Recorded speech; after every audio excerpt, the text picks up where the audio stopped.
안녕하세요, 여러분. 오늘은 순종에 대해 말해볼까 해요. 저번 영상에 믿음은 주님께서 주시지만 그것을 지키는 것은 우리의 몫이라고 했습니다. 그리고 그것을 지키기 위해 주님은 우리에게 순종을 요구하십니다. 우리가 믿음이 없고 주님과의 교제가 없다면 크리스찬으로 순종이란 정말 무거운 멍에이며 짐입니다. 제가 교회 생활을 할 땐 어느 정도 해야 안정권일까 이런 생각에 나름 봉사와 단기 선교, 11조 헌금 등을 정해서 하였습니다. 그러며 이 정도면 할 만큼 하는 거지라는 생각을 하며 살았죠. 하지만 마음 한켠엔 언제나 불안했습니다. 그래도 주님께서 내 상황과 마음을 알고 계시니 적금 쌓는다고 생각하고 나름 최선을 다했습니다. 숙제를 하듯이 교회를 다닌 건 아니었어요. 항상 주일에 마음의 평안을 얻고 주님의 은혜를 받았으니까요. 주님과 인격적인 만남이 없었지만 그래도 교회 생활을 하는 동안 주님의 은혜 아래 살고 있었습니다. 여러분은 교회 생활을 어떻게 하셨나요? 예전에 전 묻지도 따지지도 말고 순종하라는 설교를 많이 들었었는데 여러분도 들으신 적 있으신가요? 그래서 처음에 전 하라는 대로 그대로 따라하였고 지금은 그렇게 하지 않게 되었습니다. 그 설교 말씀이 맞다 틀리다를 말하고 싶은 게 아니에요. 마리아, 한나, 아브라함처럼 주의 권위를 인정하는 순종으로 나아가야 하는 때도 반드시 있습니다. 그러나 성경을 살펴보면 이런 시험 같은 순종은 사람의 일생에 많지 않죠. 그리고 다시 다른 관점에서 생각해보며 묻지 않고 따지지 않고 시키는 대로 한다는 건 오직 명령만 있을 뿐 저와 주님의 교제는 꼭 필요하지 않다는 얘기도 됩니다. 전달자인 제사장을 통해 주님과 소통하는 것은 구약시대 소통 방법이었지요. 이미 주님께서 왕같은 제사장의 권한을 우리에게 주셨습니다. 전 그걸 믿고 주께서 주신 제사장의 권위로 주님께 주님의 뜻인지 확인합니다. 처음엔 무언가를 결정할 때 제가 교회 관련 경험이 없다 보니 목사님 설교와 형제 자매들의 조언에 많이 의지했습니다.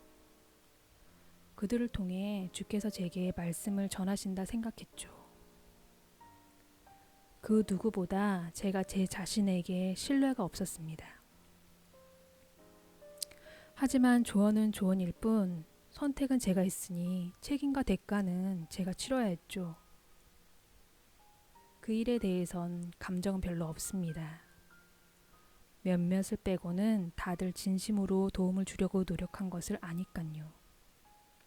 최선을 다했으나 대가를 많이 치르고 나서야 전 주님께만 묻기 시작했고 그제야 주께서 역사하시기 시작하셨습니다. 물론 물을 때마다 답을 항상 들을 수 있는 건 아니었습니다. 주께서 제 의사와는 상관없이 계획을 진행시키셨기 때문에 답의 유무는 중요한 것 같진 않아요. 전 처음엔 주의 권위에 순복해야 한다 생각해서 목사님 말씀을 그대로 따라야 한다고 생각했어요.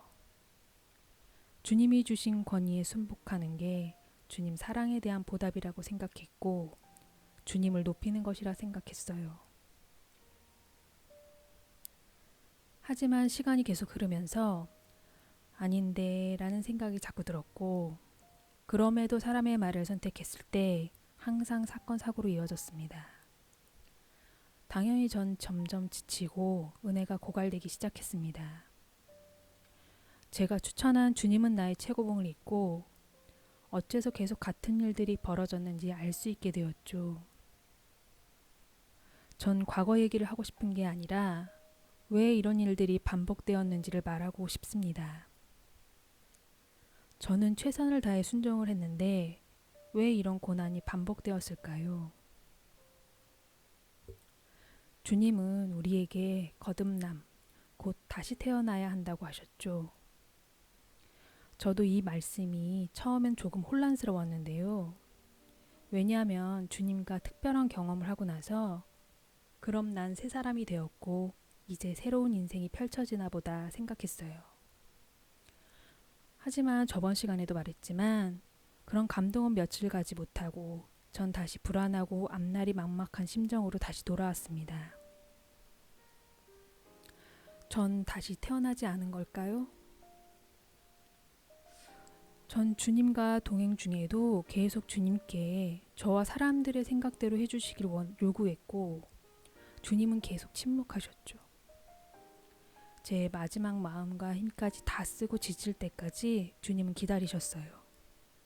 그제서야 주님의 음성이 제대로 들리기 시작했고 더 이상 기댈 것이 남아있지 않게 되었을 때 주님만 의지할 수 있게 되었습니다. 아이러니하게도 세상을 너무 적나라하게 보게 되자 주님이 어떤 존재이신지 내가 받는 사랑이 어떤 사랑인지 그제서야 알게 되었지요. 정말 먹음직스럽게 차려진 밥상이 하수구 옆에서 오물을 섞어 만들어진 걸 보고 먹을 수 있는 사람이 있을까요? 그리고 이때가 제가 진짜 거듭난 때가 아닌가 생각해 봅니다. 제가 주님만 선택하기로 결정하고 선택했을 때 사건 사고는 줄어들게 되었습니다. 주님은 나의 최고봉이란 책에서도 우리가 반드시 통과해야 할 부분들이 있는데 주님께서는 그 부분을 타협하지 않으시고 통과할 때까지 시련을 허락하신다는 내용이 있습니다. 맞는 것 같아요. 그 부분이 더 이상 제게 의미가 없게 되자 다른 고난이 찾아왔습니다. 여러분들도 재정이든 이성 문제든 가정 문제든 많은 문제들을 가지고 계실 거예요. 그리고 그 문제엔 주님의 뜻이 있을 것입니다. 그리고 저번 영상에서 죄에 대해 말할 때 그렇게 간단히 해결되는 문제가 아니라고 말씀드렸습니다. 저 또한 계속 똑같은 패턴으로 생각하고 행동하는 것을 보면 사람은 참 바뀌기 힘든 것 같아요. 저에게 순종이란 어떤 행위가 아니라 우리의 자유의지로 주님을 매 순간 선택하는 거라 생각해요. 언젠가 너무 힘들다는 기도가 나올 때 마음속에서 소리가 들렸습니다. 이런 일이 언제 끝날까? 이런 일이 계속될 수 있어. 네가 멈춘다면 이제 아무 일도 일어나지 않을 거야 라고요. 전 대답했죠. 난 끝까지 갈 거야. 언제까지? 내 숨 넘어가기 직전까지. 그렇게 대답하자 제 마음을 누르던 무언가가 풀어지며 힘이 차오르는 게 느껴졌어요. 좀 이상한 소리 같기도 하지만 저에겐 참 의미 있고 제 인생을 바꾼 소중한 기억들 중 하나입니다. 이렇게 여러 가지 경험을 통해 전 순종에 대해 그리고 주님의 뜻에 대해 알아가고 있는데 여러분들은 어떠신가요? 교회에 가지도 못하고 예배와 모든 생활이 흐트러져서 많이 힘든 시간을 보내고 계시죠?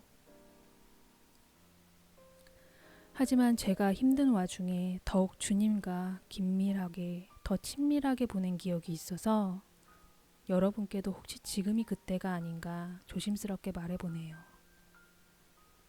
목이 타는 갈증이 단물을 알 수 있게 하듯이 여러분이 통과하고 있는 지금 이 순간이 여러분의 인생에 가장 의미가 있는 때이길 바랍니다.